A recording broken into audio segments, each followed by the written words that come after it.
नमस्कार मित्रांनो, लग्नानंतर होईलच प्रेम या मालिकेच्या आजच्या भागामध्ये अगदी मनपूर्वक मी तुमचं स्वागत करते। आजच्या भागामध्ये आता जीवा, मानिनी आणि नंदिनी रूममध्ये येतात।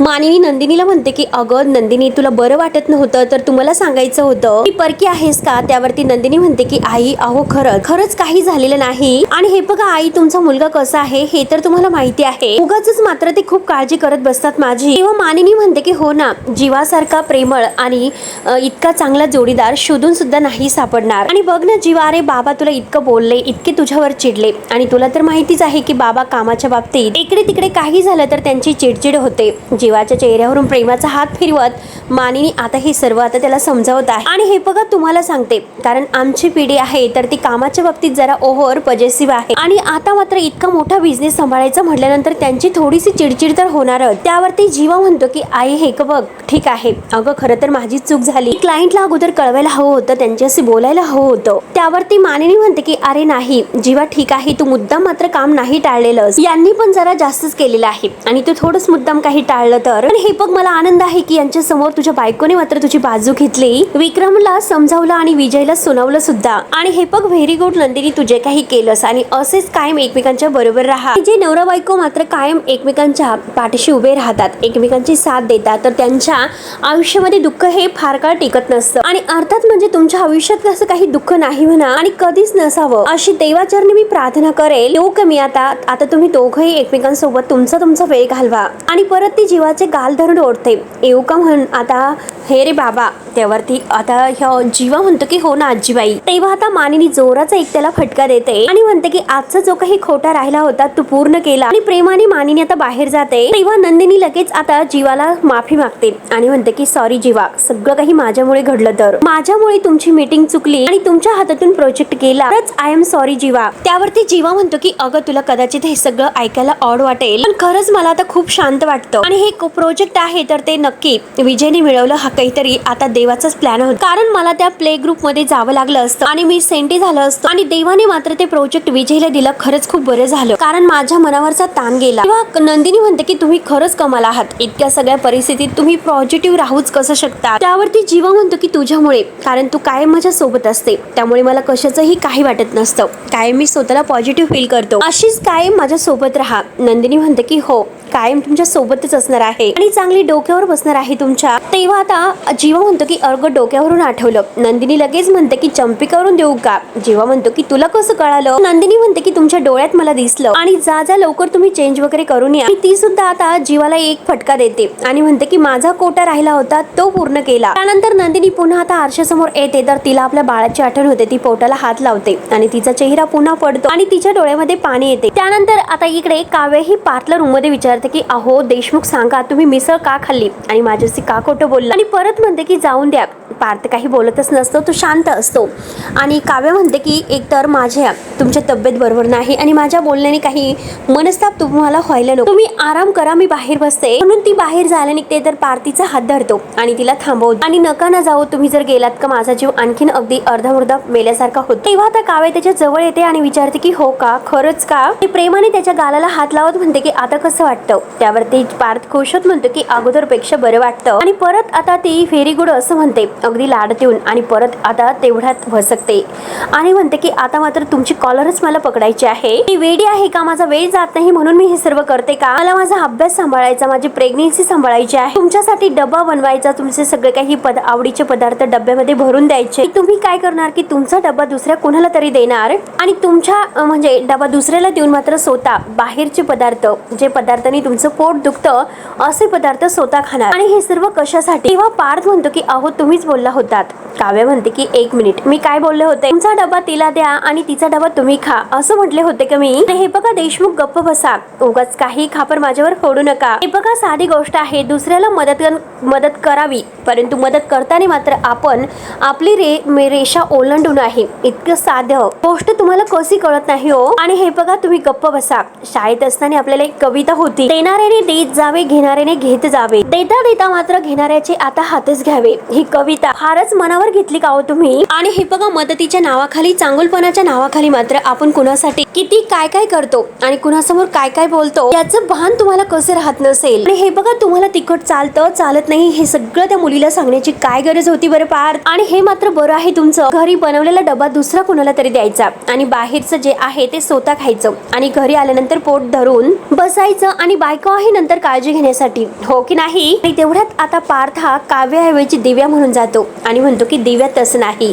दिव्याचं नाव घेतल्यानंतर आता काव्याला धक्काच बसतो. काव्या खूप हर्ट होते आणि विचारते की काय म्हणाला तुम्ही दिव्या? तर पार्थ म्हणतो की हे बघ काव्या, चुकून माझ्या तोंडातून आलं, चुकून. तेव्हा आता काव्याला फारच राग येतो. ते आता पिलो घेते आणि पिलोने मात्र पार्थला चांगली झोपडते आणि आता धोपटते आणि म्हणते की हो, काहीच कसं वाटत नाही तुम्हाला बोलताना, असलं चुकून आणि मी एक कामच करते, मी इथून निघून जाते आणि दिव्याला इथे बोलावते, तिला येऊन देते इथे तुमची काळजी घेण्यासाठी. आणि परत पिलोने मारत म्हणते की छान छान काळजी घेईल तुमची, पण काळजी घेऊन म्हणून आता काव्या खूपच भडकलेली आहे आणि सगळ्या पिलो ती पारच्या अंगावर फेकते. देशमुख, तुम्ही तर आता माझं नाव सुद्धा विसरतात. आणि दुसरे हाती पिलो घेते आणि त्याला चांगली मारत मारत म्हणते की काव्या, काव्य नाव आहे माझं, काव्या पार देशमुख, कळलं ना तुम्हाला आता सर्व? जाओ जा. आणि आता मात्र ती सगळे काही पुस्तक वगैरे आहेत ते सगळे मात्र आता फेकून मारत असते. विजय चोरून हे सर्व पाहत असतो आणि खूपच खुश होतो आणि एका झाडाजवळ तो आता हे सर्व बाहेरून बघत असतो आणि म्हणतो की मी शेवटी लावलेल्या झाडाला विषारी फळ तर मिळालंच, शेवटी त्या जीवाच्या हातून प्रोजेक्ट तर बळकावलंच. आणि इथे तर काय बाबा, पोरीचा नाद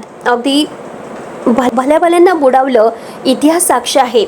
जीवानंदिनी पर पडा एक खतरनाक बाउंसर, जीवानंदिनी घाया. आणि यहाँ पे तर काव्य ही पार्थवर तुटून पडलेली आहे. त्याचा खूपच आनंद त्याला होत असतो आणि त्या रूम मधून त्याला आता अगदी काव्याने पारच्या अंगावर फेकलेल्या खूप काही वस्तू त्याचा आवाज येत असतो.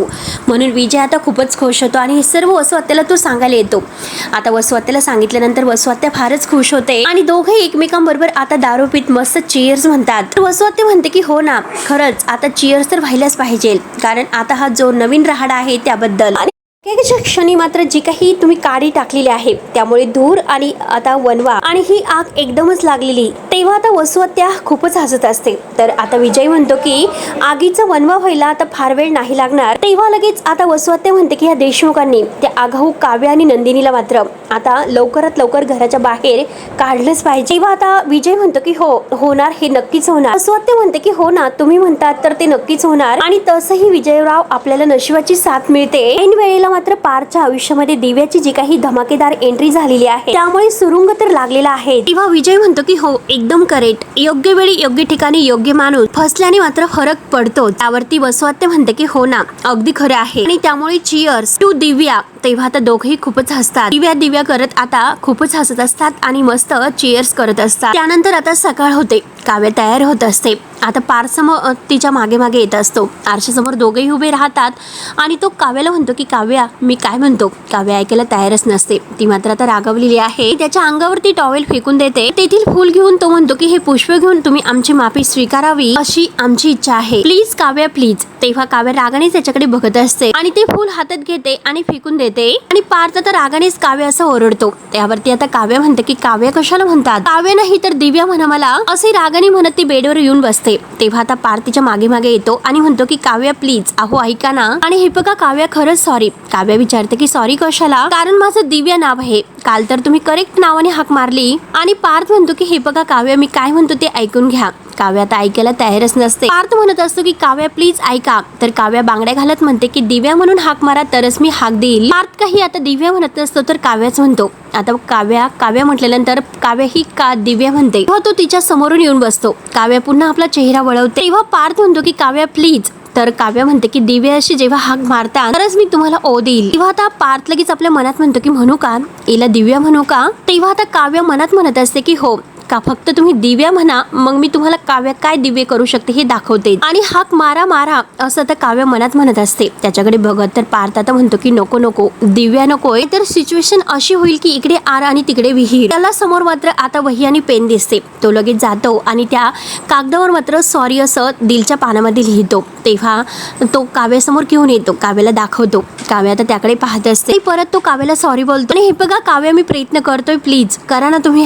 काव्या तो कागद स्वीकारते. तेव्हा आता पार्थला असं वाटतं की आता काव्या तयार झाली. तेव्हा मात्र काव्या तो कागद चुरगाळते आणि परत मात्र तो व्यवस्थित करून ती पार्थच्या हातात देते. तेव्हा आता पार्थ विचारतो की हे सर्व काय आहे. काव्या म्हणते की हा कागद तुम्ही दिलेला आहे म्हणून तो मी चुरगाळला आणि तुम्हाला तो परत सरळ करून दिला. आणि त्या कागदावर ज्या काही घड्या पडलेल्या आहेत तर त्या घड्या जातात की नाही हे बघा. तेव्हा आता पार्थ तो कागद चेक करत असतो. काव्या म्हणते की परत अगोदर सारखा तो कागद करकरीत होईल का. आणि एक गोष्ट लक्षात ठेवा, माझ्या मनाचं सुद्धा ह्याच कागदासारखं आहे. प्रत्येक वेळेस मनावर पडलेल्या ह्या अशा घड्या जात नसतात. तेव्हा आता पार्थ म्हणतो की तुम्हाला नक्की काय म्हणायचं आहे मला कळतं, मी मनापासून सॉरी म्हणतोय. आणि हे बघा काव्या, माझी चूक काय आहे हे माझ्या लक्षात आलेली आहे. तेव्हा काव्या म्हणते की पाणी जाणार आहे, तुम्ही आंघोळ करून घ्या. पार्थ म्हणतो की तुम्ही म्हणतात तर मुकाट्याने करतो, आपल्या मनात बोलतोय, त्यामुळे आता मी पटकन आंघोळ करून येतो आणि यांना क्लासला सुद्धा सोडतोय. काव्या आता विचारते की जातात ना. तेव्हा पार्थ हो हो असं म्हणतो आणि लगेच तो आता बाथरूम मध्ये निघून जातो.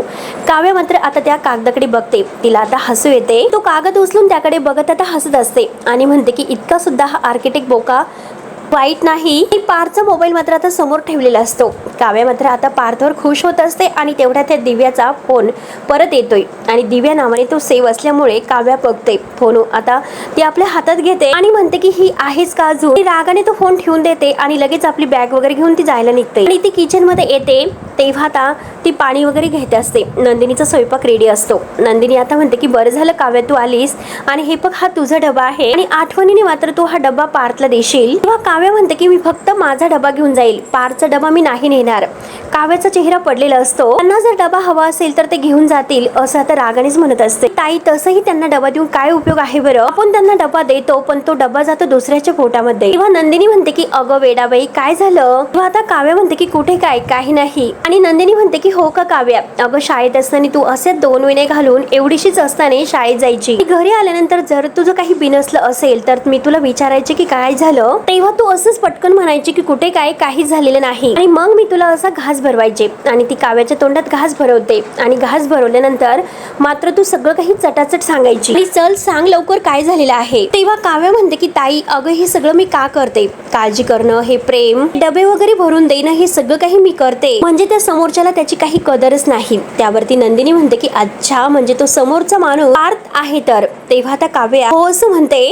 पुरुषांना काहीच कळत नसतं का ग, सगळ्याच पुरुषांचा वरचा मजला हा मोकळाच असतो का. त्यावरती नंदिनी म्हणते की अगं काव्या हे बघ, एकदाच असं टोक गाठू नकोस. अगं पार्थ कसे आहे, त्यांचं तुझ्यावर किती प्रेम आहे हे माहिती आहे ना तुला. त्यावरती काव्या म्हणते की हो अगोदर वाटायचं की प्रेम आहे पण शेवटी पुरुष ते पुरुष असतात, एकदम सगळे सारखेच असतात. आणि हे बघ ताई आपण बायका वेड्याच असतो आणि खरं कसं की अगोदर आपण भाव खातो, आपला वेळ घेतो आणि मग मात्र आपण जीव लावतो आणि असा जीव लावतो की जाऊन दे. आणि ताई तुला माहिती आहे का, मला तर असं वाटलं होतं की काव्यार्थ वेगळा आहे. सगळीच नाती ही लग्नानंतर खूपच डिफिकल्ट होतात पण काव्यार्थ मात्र डिफिकल्ट नाही होणार असं मला वाटत होतं. शेवटी झालंच, आमचंही नातं लग्नानंतर डिफिकल्ट झालंच. जाऊन दे, लग्नात संसारात नात्यात हे असंच होणार आहे, ते स्वीकारावं तर लागेलच. ते स्वीकारणं म्हणजे ही मॅच्युरिटी असेल हो की नाही. किंवा आता नंदिनीला काही कळत नसतं तर काव्या म्हणते की हे बघ एनिवे मला क्लासला जायला उशीर होतोय, मी निघते. नंदिनी म्हणते की अगं डबा तर घेऊन जा. किंवा आता काव्या रागाने डबा घेते. नंदिनी तिला म्हणते की अगं काव्या प्लीज माझं ऐक ना तरी. किंवा आता नंदिनी विचारत पडते की नक्की काव्या तुमच्यामध्ये कशावरून बिनसलेलं आहे हे मला माहिती नाही आणि तुझं आणि पार्थचं नातं हे अनमोल आहे. जर त्याला जर तडात जाणार असेल किंवा त्याला जोडणारा दुवा व्हायला मी तयार आहे. कारण काव्य तुला माहिती नाही की मी तुझ्यासाठी काही पण करू शकते. त्यानंतर आता पार्थ हा तयार वगैरे होऊन बाहेर येतो आणि काव्या काव्या म्हणून तो काव्याला आवाज देतोय. काव्या आता तेथे रूम मध्ये त्याला दिसत नाही. आता तो विचार करतो की ह्या क्लासला गेल्या की काय आणि मी त्यांना घ्यायला जातो. आणि तेवढ्यात नंदिनी गुड मॉर्निंग करत आता पार्थच्या रूम मध्ये येते आणि आता पार्थची ती सिनेमन कॉफी आणून देते. पार्थ विचारतो की सिनेमन कॉफी तुम्हाला बनवता येते का आणि काव्य तर फारच छान बनवते. नंदिनी म्हणते की हो मीच शिकवलेली आहे तिला. आणि पार्थ विसरलात की मी तुमच्यासाठी शिकले होते तेव्हा पार्थला हसायला येते. ही दोघंही आता खूपच अगदी मनसोक्त असतात. पार्थ म्हणतो की क्रेझी क्रेझी. नंदिनी विचारते की बाकी ऑल गुड, मला आता आराम पडला ना, पोट व्यवस्थित आहे ना असं विचारते. तेव्हा आता पार्थ म्हणतो की पोट आणि परत हसतो आणि म्हणतो की हो हो व्यवस्थित आहे, काही फर्स्ट क्लास आहे. तेव्हा नंदिनी विचारते की आणि काव्याचं काय, तुमच्यात आणि काव्या काव्यामध्ये पार्थ सगळं काही ठीक तर आहे ना? तेव्हा आता पार्थ मुद्दा म्हणतो की हो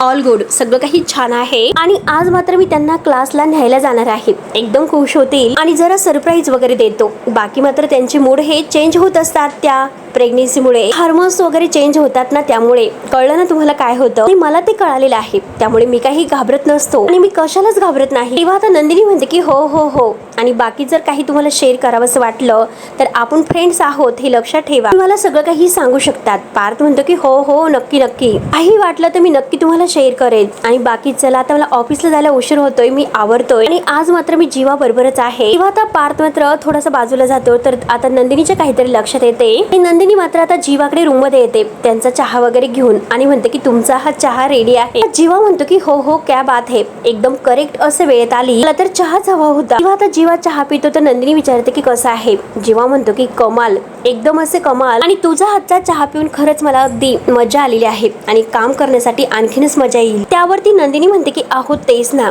कारण माझं तुमच्याकडे खूप महत्वाचं काम आहे, ते काम तुम्ही कराल का प्लीज. तेव्हा आता जीवा म्हणतो की कोणीतरी इतक्या पटकन प्लीज म्हणणार असेल आणि त्यात म्हणजे ती व्यक्ती माझी चकाचक बाई असेल तर मात्र मी काही करायला तयार असेल. बोल काय करायचं आहे. त्यावरती नंदिनी म्हणते की हो, आणि ते कामच असं आहे की ते काम तुम्हीच करू शकतात. तेव्हा जीवा म्हणतो की एक मिनिट, कारण ऑलरेडी मी तुला शरण आलो, त्यामुळे मस्का मारण्याची काही गरज नाही. सांग लवकर ऑलरेडी काय आहे, जे काम काय करायचं आहे ते बोल लवकर. नंदिनी म्हणते की अहो कसं आहे की काव्या सकाळी चिडचिड करत बाहेर क्लासला निघून गेली आणि मी तिला पार्थला डबा देण्यासाठी सांगितला, पण ती मला नाही म्हणाली. तेव्हा जीवा म्हणतो की अगं ठीक आहे, नवरा बायकोत काहीतरी भांडण झालं असेल, आपण त्यात मध्ये पडायला नकोय. त्यावरती नंदिनी म्हणते की आपण नाही पडणार तर कोण पडणार आहेत बरं, आणि एक गोष्ट म्हणजे बहीण म्हणून माझं कर्तव्य केलेलं आहे, भाऊ म्हणून तुम्हाला तुमचं कर्तव्य करायला नको का. जीवाला काही कळत नसतं तर तो विचारतो की माझं भाऊ म्हणून काय कर्तव्य आहे बरं. त्यावरती आता नंदिनी सांगते की हे बघा तुम्ही पार्थला विचारा. जीवा विचारतो की कसलं कर्तव्य. नंदिनी म्हणते की कसलं कर्तव्य म्हणजे काय विचारतात. नंदिनी परत म्हणते की तुमच्या भावाला कशाने बरं वाटेल जरा जाऊन विचारा. तेव्हा आता जीवा हसतो आणि म्हणतो की एक मिनिट, त्याला कशाने बरं वाटेल हे मला चांगलंच माहिती आहे.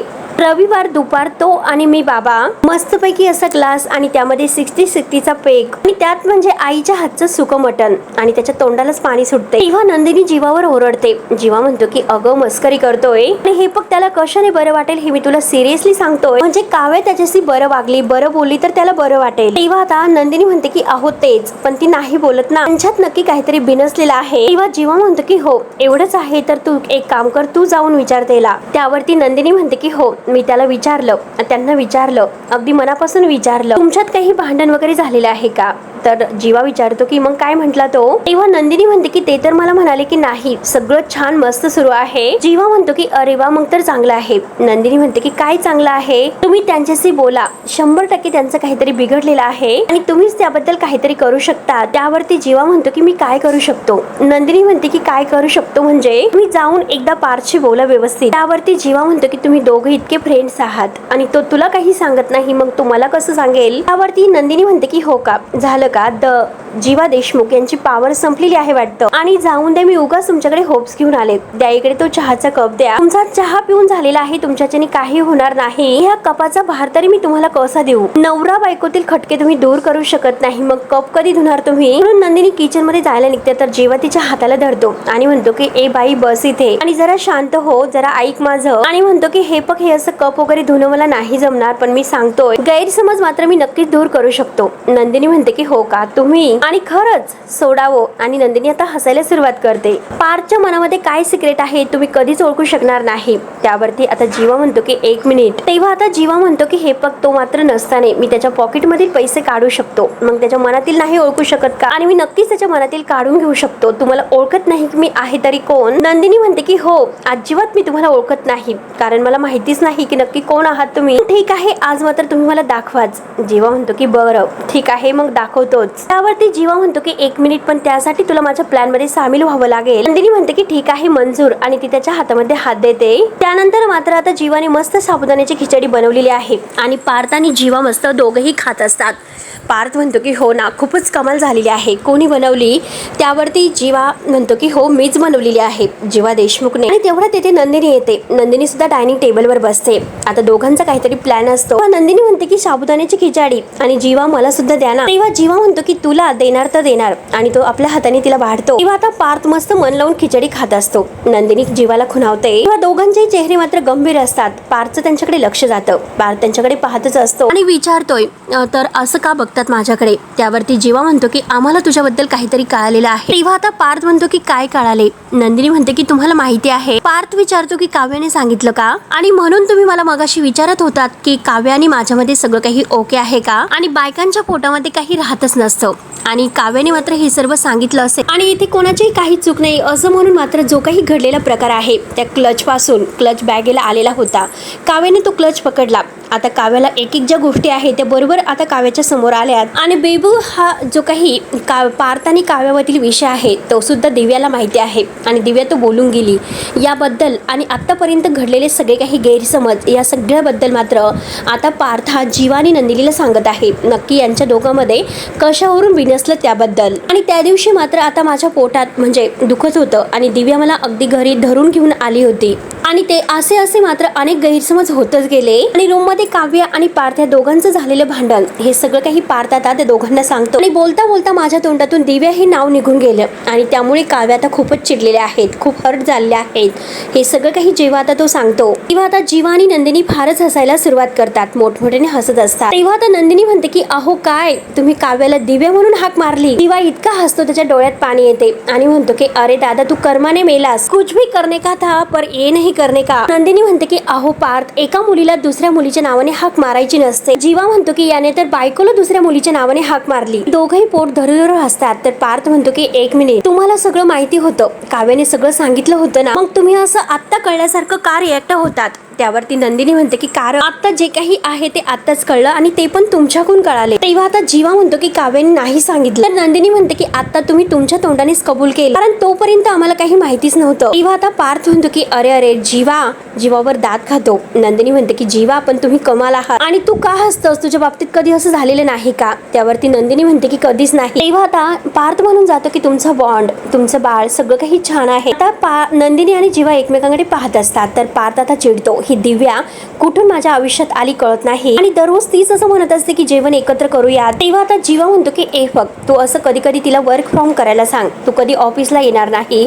मग काव्याच्या सुद्धा डोक्यात काही असे विषय नाही येणार. नंदिनी म्हणते की हे बघा पार्थ कसं आहे की आम्हाला बायकांना आमचा जोडीदार कायम मनाने आमच्या सोबत असेल म्हणजे दुसरी कोणतीही मुलगी समोर आली तरी सुद्धा त्याची नजर फक्त आमच्यावर असेल. त्याचं प्रेम कायम आमच्यावर असेल. आणि हे बघा जीवा यांनी दिव्याला घरी जरी बसवलं ना आणि जी काव्याच्या मनात बसलेली आहे तिला तर बाहेर काढावंच लागेल. तेव्हा आता पार्थ विचारतो की आता मी काय करू. तर नंदिनी म्हणते की काही करू नका. आम्हाला सगळं माहिती आहे की काय करायचं आहे ते. आम्ही फक्त तुमच्या परवानगीसाठी थांबलो होतो. पार्थ विचारतो की सांगा ना काय काय करू. तेव्हा आता नंदिनी म्हणते की त्यासाठी तुम्हाला दिव्या आणि काव्या ह्या सगळ्यांना समोरासमोर आणावं लागेल ह्या दोघींना सुद्धा. तेव्हा आता पार्थ विचारतो की काय हो नंदिनी मॅडम तुम्ही बरे आहात का. दोघी दोन टोकाला असतात तर आता ही माझी गत आहे आणि त्या दोघी समोरासमोर आल्या तर माझं काय होईल बरं. त्यावरती नंदिनी म्हणते की पार्थ जरा विश्वास ठेवा माझ्यावर. काय प्लॅन आहे हे सगळं काही मी तुम्हाला सांगते. फक्त दिवसभरात दिव्या आणि तुमच्या ऑफिस स्टाफला आपल्या घरी घेऊन या आणि मी तुम्हाला गॅरंटी देते की तुमच्या दोघांचं नातं आहे ते पहिल्यासारखं घट्ट होतं की नाही बघा तुम्ही. तेव्हा आता पार्थ जीवाला खुणावतो.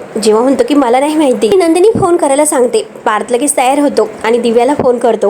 जीवा आणि नंदिनी खुशून हसत असतात. तर मित्रांनो हा भाग येथे संपतो. पुढील भागामध्ये दिव्या मात्र आता घरी आलेली आहे. ती काव्या आणि पार्थला म्हणत असते की काव्या मॅम आणि पार्थ सर मी असं ऐकलेलं आहे की तुमचे 36 गुण मिळालेले आहे आणि अशा जोड्या मात्र फारच अगदी म्हणजे कमी टिकतात. तेव्हा आता काव्या म्हणते की हे बघा सगळ्यात जास्त अवगुण आमचे जुळालेले आहेत आणि त्यातील बॉन्ड मात्र आमची खरी ताकद आहे. नंदिनी मानिनी हे सगळेजण मात्र तिथे समोर असतात परंतु प्रत्येक गोष्टीची गॅरंटी देता येत नाही. हो की नाही पार्थ. दिव्याने मात्र आता जेव्हा हिची अंगठी घातलेली असते काव्या ते बघते आणि तिला खूपच राग येतो आणि तिच्या बोटातील आपली अंगठी हिसकावत आता तिच्या गळ्यामध्ये ती बॅग घालते आणि तिचा गळा जोराने आता त्या बॅगने दाबते. दिव्या खूपच घाबरलेली असते आणि दिव्याला ओढत ती बाहेर काढते आणि माझी अंगठी घेते की काय माझी अंगठी बोटात घालते. आता दिव्या फारच अगदी किंचाळत ओरडत असते की मॅडम सोडा मॅडम माझा जीव जाईल मॅडम सोडा. काव्या काही ऐकायला तयारच नसते. काव्याला भलताच राग असतो आणि ती बरोबर आता दिव्याची जिरवते. तेव्हा मित्रांनो पुढे नक्की काय होईल हे बघायला विसरू नका. तोपर्यंत धन्यवाद.